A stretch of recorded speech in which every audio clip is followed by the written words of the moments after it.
Olá! Hoje, a gente vai mergulhar fundo nas evidências científicas que explicam as diferenças de desempenho entre homens e mulheres biológicos no esporte. Com base em dados de pesquisas sérias, vamos entender o que a ciência tem a dizer sobre isso. Bora lá?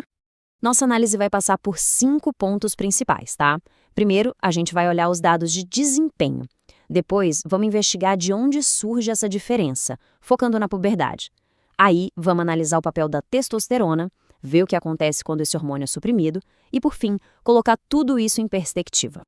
Ok, então para começar, vamos direto ao ponto. O que os dados de desempenho atlético de elite realmente mostram pra gente? E os dados são bem claros, né? Em esportes de elite, existe uma diferença de desempenho que é, ao mesmo tempo, significativa e consistente. Se a gente pegar o atletismo como exemplo, a vantagem masculina varia de uns 10% em corridas curtas até mais de 40% em eventos de força, como arremesso. E olha, não estamos falando de uma diferença pequena. Entre os competidores adultos de elite, essa lacuna no desempenho entre homens e mulheres biológicos fica consistentemente nessa faixa aí de 10 a 40%. É bastante coisa. Aliás, a pesquisa resume a situação de uma forma bem direta com esta citação. Ela destaca como essa diferença de desempenho é ampla e presente em todos os esportes que dependem desses atributos físicos. É uma afirmação bem forte, né? Certo, então a pergunta lógica que surge é: quando e por que essa diferença de desempenho aparece? É exatamente isso que a gente vai investigar agora.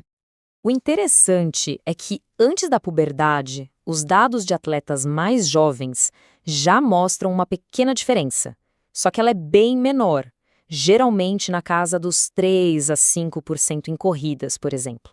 Então, o ponto crucial aqui é que algo muito drástico acontece depois dessa fase. E essa linha do tempo ilustra esse momento perfeitamente.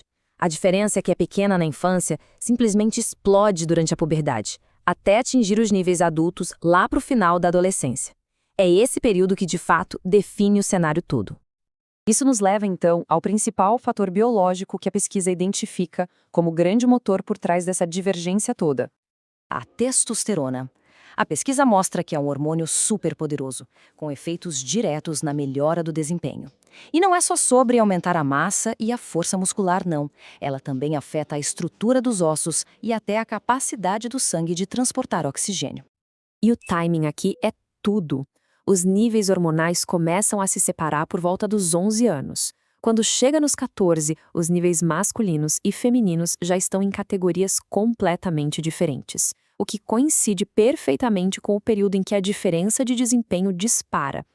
Certo. Se a testosterona é o principal motor, o que acontece quando ela é suprimida depois da puberdade masculina? Bom, a pesquisa também nos dá algumas respostas para isso. Esse slide aqui é fundamental. A supressão da testosterona até reduz a massa muscular e a força, mas só um pouco. Várias vantagens biológicas que foram adquiridas durante a puberdade, como a estrutura esquelética, a altura e o maior volume pulmonar, continuam lá, inalteradas.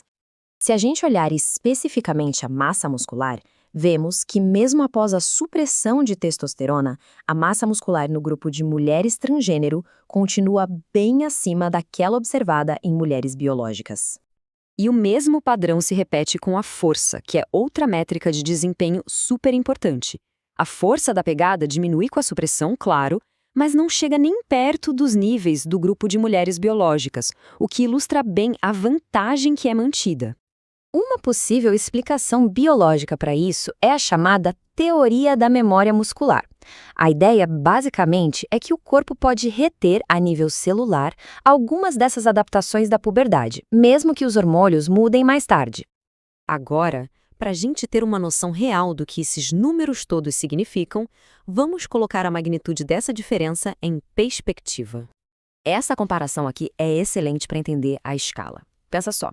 As entidades esportivas já regulam vantagens de 1 a 2%, como as que vêm de tênis de corrida supertecnológicos. Agora, a diferença de desempenho baseada no sexo biológico, a gente está falando de 10 a 40%. É uma ordem de grandeza completamente diferente. Então, para a gente amarrar as pontas, o que vimos foi: existe uma grande diferença de desempenho que aparece com tudo na puberdade e ela é impulsionada principalmente pela testosterona. Suprimir esse hormônio mais tarde na vida diminui parte dessa vantagem, mas não a elimina. E a diferença que sobra é muito maior do que outras vantagens que já são super reguladas nos esportes. E isso tudo nos deixa com a questão central que os órgãos esportivos têm em mãos. Uma questão que vai além da ciência. Considerando essas evidências biológicas, como encontrar o equilíbrio certo entre os princípios tão importantes de justiça competitiva e de inclusão para todas as pessoas? É, sem dúvida, uma questão complexa com a qual o mundo do esporte continua a lidar.